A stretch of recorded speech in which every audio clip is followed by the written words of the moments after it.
자, 안녕하세요. 써니토익입니다. 네, 요즘 아침마다 그 형태 문제라고 해서 파트 5 문제 설명을 드리는데, 그 형태 문제에 대한 부분이 어떤 부분이 형태 문제인지에 대해서 간단하게 설명을 드리도록 하겠습니다. 제가 형태 문제라고 얘기하는 거는 파트 5에서 보기가 비슷한 단어로 되어 있는 부분을 형태 문제라고 해서 제가 설명을 드리는데요. 네. 좀 확대를 해야 되겠네요. A, B, C, D가 다 이제 보기가 비슷한 단어로 되어 있는 것들입니다. 그래서 이제 대표적으로 형태 문제라고 하면은 이제 품사 찾는 문제라고 볼 수가 있겠고요. 품사 찾는 문제는 이제 자리에 따라서 주어, 동사, 목적어라고 볼 때 뭐 주어 자리에 명사, 목적어 자리에 명사, 그래서 명사를 선택하는 문제, 그리고 형용사를 선택하는 문제, 그 다음에 부사를 선택하는 문제. 이렇게 품사 찾는 문제는 이제 기본적으로 세 가지, 명사 자리냐, 형용사 자리냐, 부사 자리냐, 이렇게 세 가지를 묻는 문제가 나올 수가 있겠고요. 보통은 명사 자리냐, 형용사 자리냐, 부사 자리냐 이때 제일 많이 출제가 되는 것은 부사 자리가 가장 많이 출제가 됩니다. 한 3문제 정도, 그다음 형용사 2문제, 명사 2문제, 이 정도 출제가 됩니다. 이것만 따졌을 때는 7문제 정도가 나오는 거죠. 문법 문제가 보통 파트 5가 30문제잖아요. 30문제에서 문법 문제가 15문제, 어휘 문제가 15문제, 물론 이제 플러스 마이너스는 될 수가 있습니다. 그래서 문법 문제가 15문제라고 할 때 7문제가 품사 찾는 문제로 나오니까 거의 한 절반 정도 이상은 문법 문제에서 품사 찾는 문제가 나옵니다. 이런 것들은 이제 어느 정도 그 연습을 하면은 그래도 굉장히 빠르게 풀 수가 있습니다. 단 이제 빠르게 풀리지만은 간혹 가다가 함정 문제 혹은 실수할 수 있는 문제가 있을 수 있으니까 그 부분은 주의해서 가야 되겠습니다. 그래서 품사 찾는 문제 챕터, 제가 이제 특정 책에 지금 목차를 가지고 지금 보여드리고 있는데요. 이 중에서 품사 찾는 문제가 문법 문제 중에서는 절반 이상을 차지한다라는 거. 그리고 이제 이 책을 보면은 챕터 2에서 뭐 명사 자리 여기도 나오죠. 그다음에 챕터 3에서 동사 자리, 그리고 이제 동사 자리에서는 같이 생각해야 될 게 요 세 가지입니다. 수일치, 주어, 동사, 수일치가 맞는지, 주어가 단수면은 동사가 현재일 때 단수 동사인지 s가 붙는 단수 동사인지, 복수일 때는 동사 원형, 기본형을 쓰는지, 이런 것들. 그 다음에 태는 보통 한 문제에서 2문제까지 나올 수 있겠고요. 보통 이제 태하면은 기본적으로 수동태가 많이 나옵니다. BPP 구조. BPP 구조가 아니면은요, 능동태입니다. 그래서 보통 능동태라고 하면은 동사 뒤에 목적어가 붙는 형태가 되겠고요. 수동태라고 하면은 비동사 PP 구조가 되겠습니다. 그러니까 좀 더 구체적으로 써준다고 하면은 뭐 is PP, are PP, 그 다음에 have나 has 동사 들어갈 때는 been PP입니다. 빈입니다. 이 빈이 정답일 때는요, 꼭 앞에 have나 has 동사가 들어가야 된다는 거 꼭 생각을 해 주시고요. 그 다음에 is being BP 이렇게 진행형을 쓸 수도 있습니다. 그래서 수동태는 이렇게 앞에 꼭 비동사가 꼭 들어가야 됩니다. PP 앞에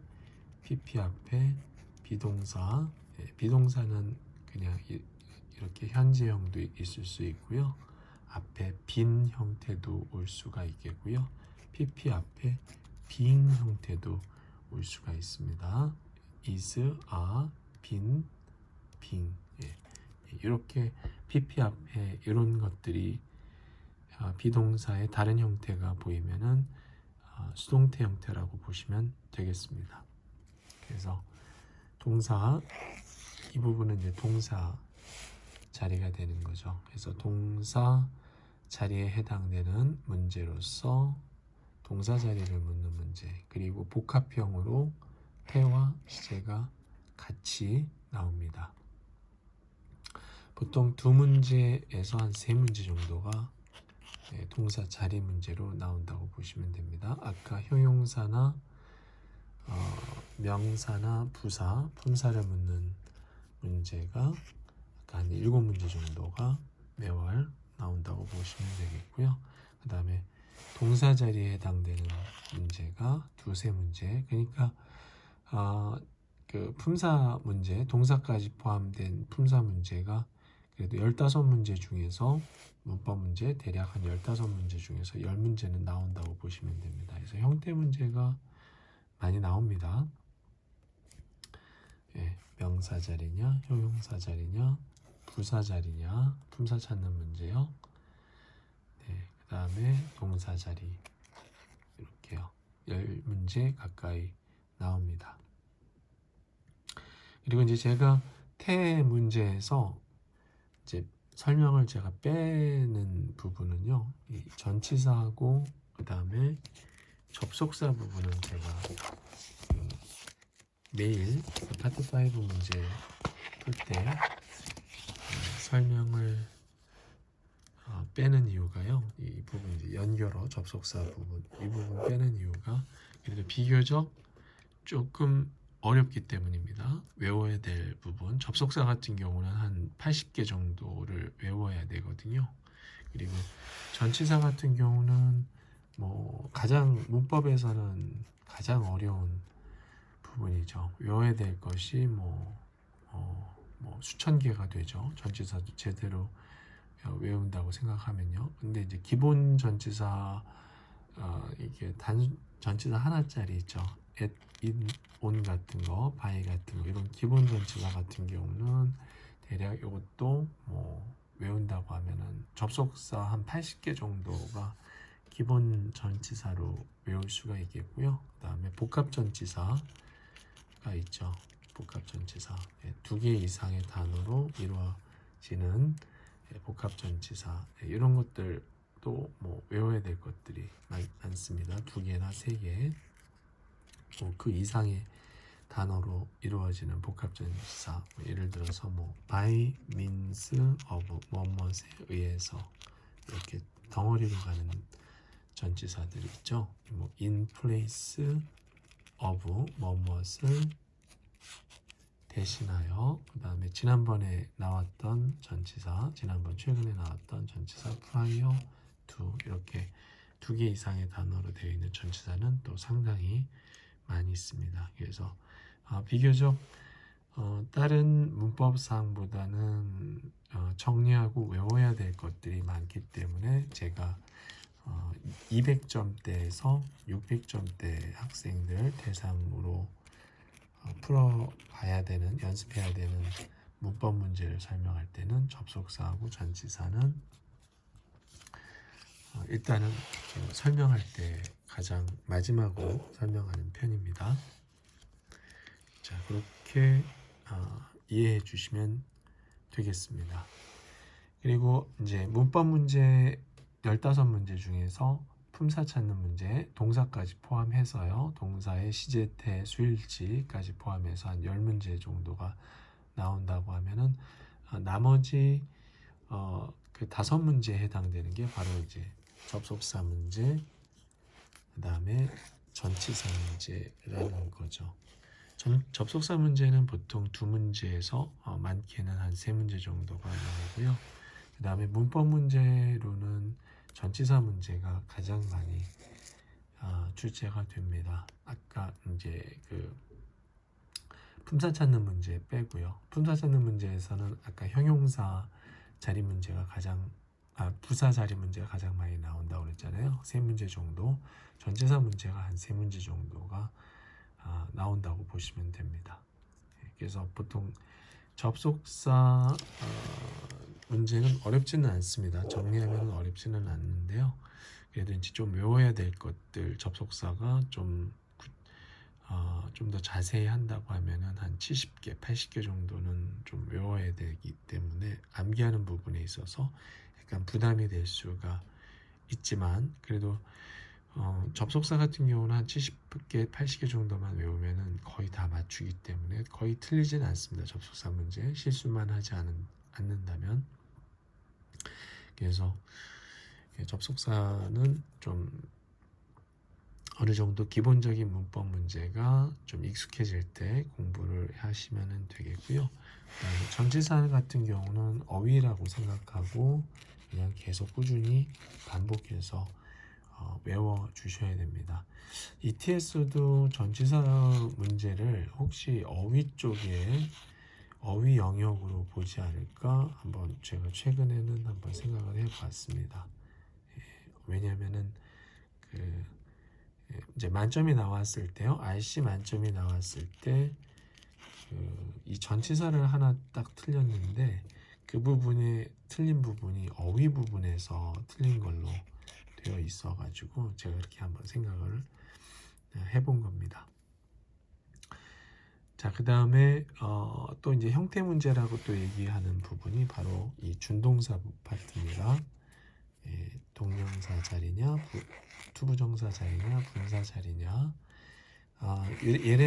이런 애들이 선택 보기에 나올 때 동사 자리도 같이 나와서 동사 자리인지 준동사 자리인지를 구분하는 문제가 나올 수가 있겠고요. 그러니까 예를 들어서 동사 자리로서 뭐 정답이 is, pp나 그냥 일반 동사의 뭐 현재 시제, 과거 시제 이런 것이 정답인데, 또 그때 오답으로 잘 나오는 게 또 투부정사가 동사 자리에 오답으로 나와서 아닌다든지 정답이 아니라든지, 그 다음에 ing 형태가 나와서 정답이 아니라든지 이렇게 나올 수가 있는 거죠. 그래서 이렇게 기본적으로 준동사 3개를 정리를 해 주셔야 되는데, 이 부분은 사실은 암기가 상대적으로 좀 적죠.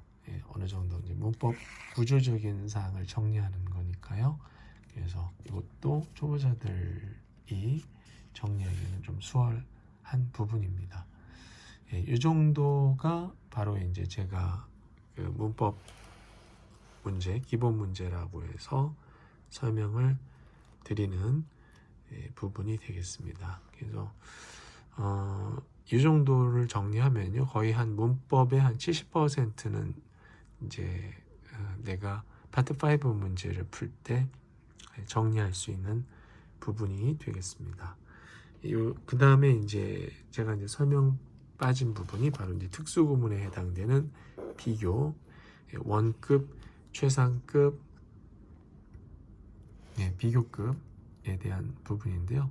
이 비교에 해당되는 것도 제가 이제 형태 문제라고 얘기하는 게 보기가 다 비슷한 단어로 들어가 있잖아요. 예를 들어서 뭐 hard냐, harder냐 이런 식으로 hardest냐 이렇게 다 단어의 어원이 같은 형태로 또 보기가 또 되어 있는 사항이기 때문에 이것도 형태 문제로 잡습니다. 그 다음에 이제 여기 목차에 좀 빠져 있는 것은요, 이제 물론 이제 책에 따라 목차가 차이가 있습니다. 관계사 부분이 있죠. 관계사. 관계사도 출제 비율로 따지면은 굉장히 많이 나옵니다. 관계 대명사가 주로 많이 나오고요. 관계 부사도 있죠. 그 다음에 복합 관계사도 있고요. 복합 관계 대명사, 복합 관계 부사. 관계사도 이것도 형태 문제로 제가 이제 분류를 하는데, 이제 최근 제가 기초 문제라고 해서 200점대, 600점대에 해당되는 기초 문제라고 해서 설명드린 사항에서는 그렇게 문제가 많이 보이지는 않지만 실제적으로는 토익에서는 관계사 문제는 거의 2달에 한 번꼴로는 꼭 나옵니다. 2번에 한 번꼴로는 꼭 나옵니다. 대표적으로 가장 많이 나온 것은 who, which, 주격 관계대명사, 목적격 관계대명사. 보통은 주격이 많이 나오고요. 그리고 좀 까다롭게 복합 관계 대명사 혹은 부사, ever로 끝나는 것들이 있죠. whoever나 wherever 이런 것들이 간혹 가다가 나오는 부분입니다. 그래서 이것도 형태 문제로 분류를 합니다. 그래서 대부분 그 문법 문제는 접속사와 전치사를 제외하고는 거의 다 형태 문제로 제가 얘기를 합니다. 자, 이 정도 해서 제가 이제 매월 문제를 설명을 드리는데 형태 문제 어떤 것들 형태 문제가 있는지 좀 간단하게 목차로 설명을 드렸습니다. 자, 여기까지입니다. 감사합니다.